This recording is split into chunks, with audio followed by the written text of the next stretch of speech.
આજે રાપર તાલુકાની 29 ગ્રામ પંચાયત અને 2 ગ્રામ પંચાયતની પેટા ચૂંટણીમાં કોણ જંગમાં ઝંપલાવશે તે ચિત્ર સ્પષ્ટ થઈ ગયું છે। તો 5 ગ્રામ પંચાયત સમરસ થઈ છે, જેમાં ડાવરી, કલ્યાણપર, વેરસરા, ખેંગારપર, રાસાજી ગઢડાનો સમાવેશ થાય છે। તો પેટા ચૂંટણીમાં આડેસર ગ્રામ પંચાયતના સરપંચ પદ સહિત અન્ય ગામમાં પેટા ચૂંટણી યોજાશે। આજે રાપર મામલતદાર કચેરી ખાતે તાલુકા મામલતદાર HB વાઘેલા તથા નાયબ મામલતદાર BK કોરાટે માહિતી આપતા જણાવ્યું હતું કે રાપર તાલુકાની 29 ગ્રામ પંચાયતની ચૂંટણીમાં થી 5 સમરસ થઈ છે, તો ઉપરાંત 20 ગ્રામ પંચાયતની પેટા ચૂંટણીમાં અમુક ગામના વોર્ડના બિનહરીફ થઈ ગયા છે।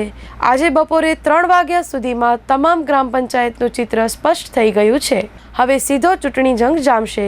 રાપર તાલુકાની 5 સમરસ ગ્રામ પંચાયતને 5 લાખ ધારાસભ્ય તથા 5 લાખની તાલુકા પંચાયત દ્વારા ગ્રાન્ટ ફાળવવામાં આવી હતી।